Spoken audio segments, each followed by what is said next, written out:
welcome back to my YouTube channel. Today is December 14, 2025 and it's our first wedding anniversary. And since it's our first wedding anniversary, nag-book kami sa Hotel 101 last August 9 and ayun, ngayon na kami pupunta doon. And hanggang bukas lang kami, like 22 hours.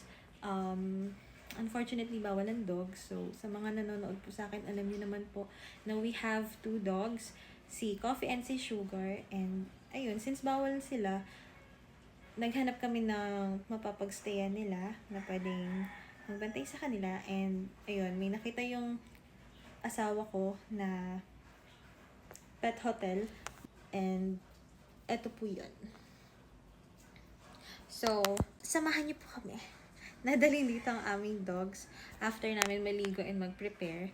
And after that, after namin silang dalhin doon, ayun, pupunta na kami sa BGC para mag-check-in. So, ang check-in namin is 2 p.m. and then ang check-out namin is 12 ng afternoon. So, let's go!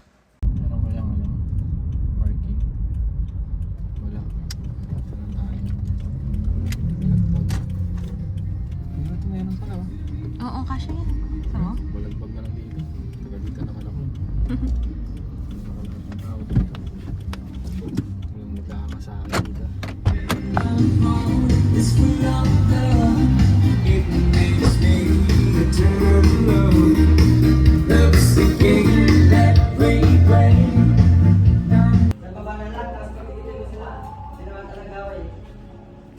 Sugar! Sugar! Si Sugar! Coffee! Kobe! Bye guys! Bye-bye! Ito, yung girl.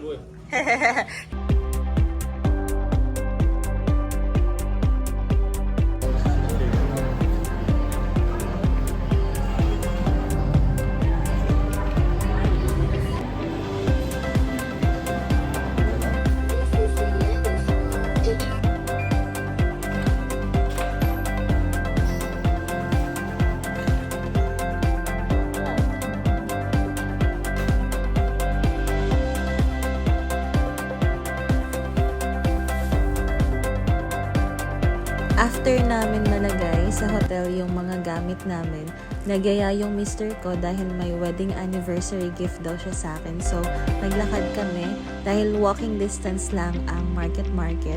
Pumunta kami sa Regatta and binili niya ako ng dress. And I super duper love it. Thank you, love. I love you. Good morning, everyone. So, it's our second day.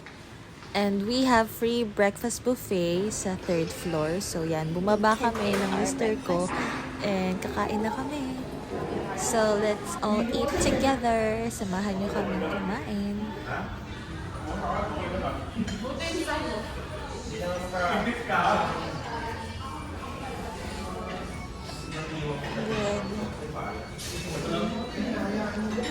Good. Ayun.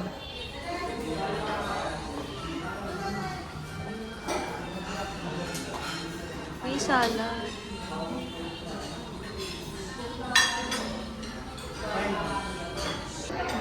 Good morning, everyone. So, ito yung breakfast namin dito sa Hotel 101. So, it's breakfast buffet.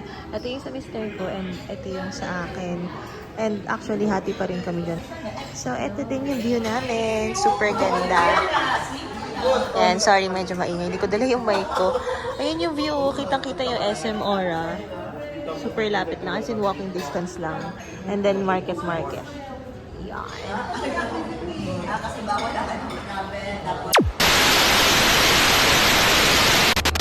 Yes, it's the pool area. First person to swim.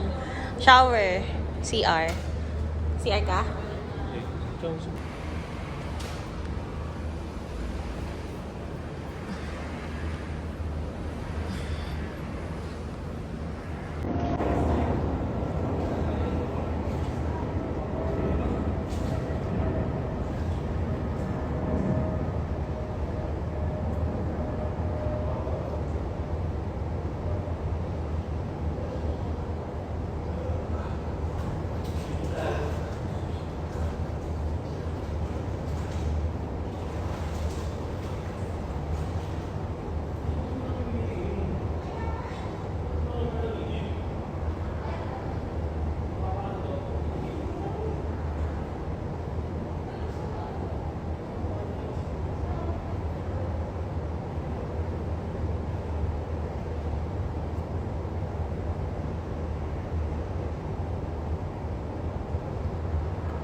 Hi everyone! So, it's December 31 and kung may marinig man kayo na fireworks or yung tunog ng motor and video okay, pasensya na po.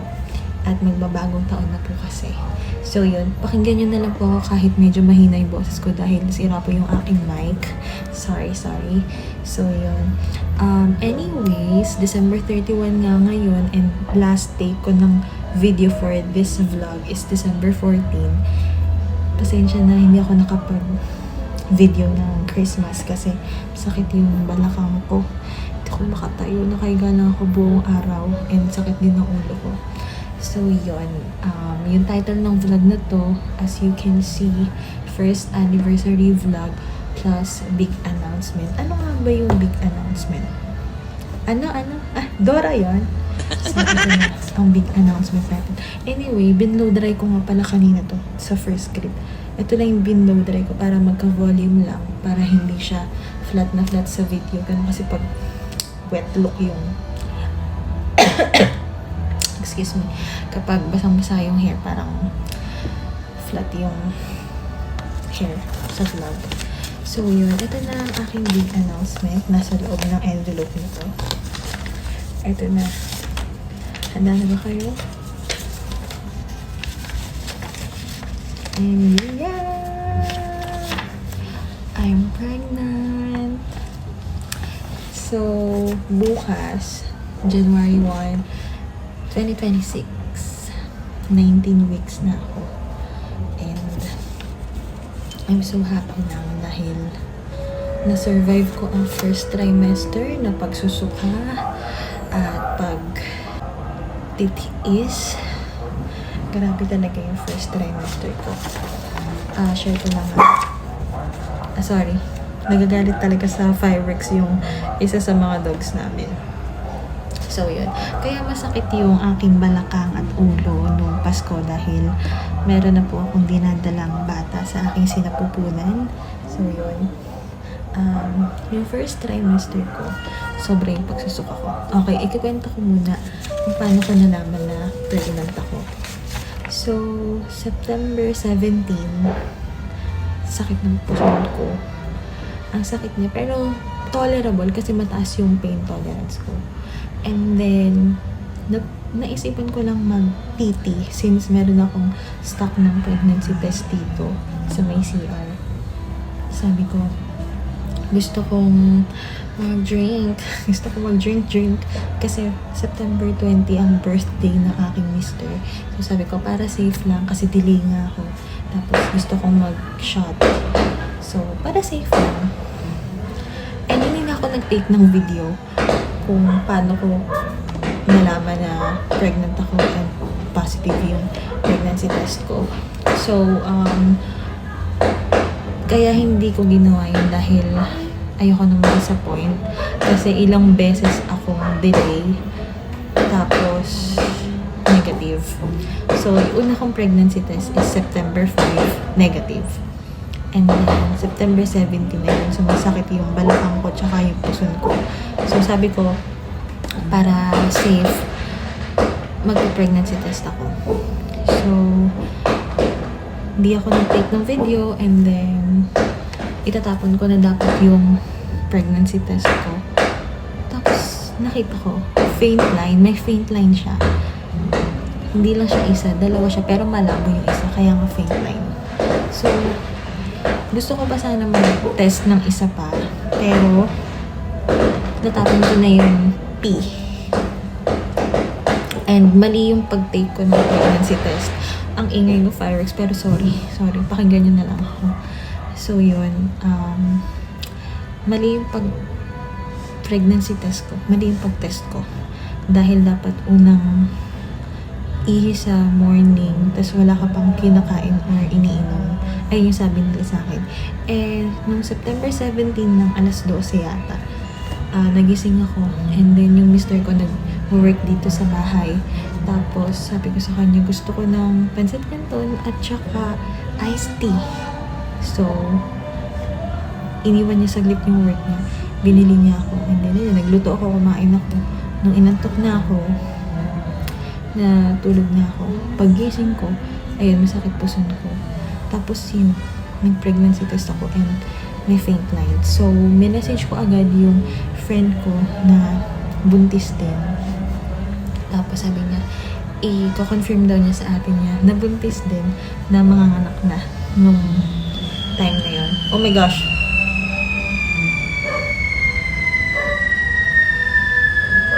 Wait. Wawa yung mga dogs ko. Lumipat ako dito sa loob ng room kasi si Coffee, sobrang natatakot siya sa fireworks. Nanginginig siya.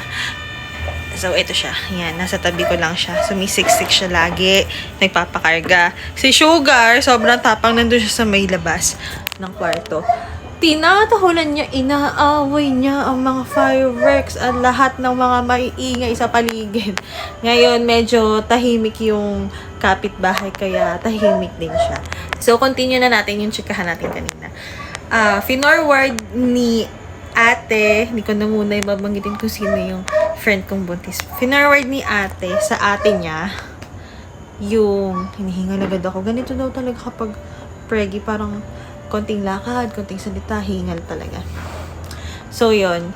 Finorward niya sa ate niya na malapit ng manganak. Yun ngang pregnancy test ko. And sabi niya, confirm, buntis nga yung friend mo, which is ako. Buntis nga daw ako. Pero since faint line, itry ko daw sa susunod na araw or magpa-check up na.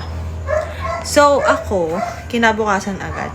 Hindi na ako nagpa-tumpik-tumpik pa. Hindi ko na inantay yung ilang araw. So, kinabukasan agad. Nag-PT ulit ako. Tapos, faint line ulit. Hinihingal ako. Ano ba yan? So, yun. Since nag-faint line siya ulit, sabi ko, hindi ko na papalagpasin ng isang linggo. Tara na agad sa OB. Sabi ko sa mister ko. So, September 17 ako nag-positive sa pregnancy test. September 19, pumunta na kami sa OB. And yung napuntahan namin is hindi pala siya nag-ultrasound. So, consult lang ako and then binigyan niya ako ng request ng Trans-V. And, ayun, pumunta agad kami sa pang clinic na nagka-Trans-V. And, according dun sa result, yung time na yun, hindi pa makita kasi maybe it's too early daw. So, baka hindi pa ma-detect sa sobrang liit. Pero, puro good signs daw, sabi ni Doc.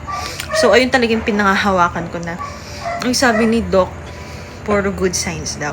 So, grabe, sobrang kinakabahan ako na sabi ko, feeling ko, buntis talaga ako pero ayoko mag-expect kasi baka ma-jinx. So, yun. After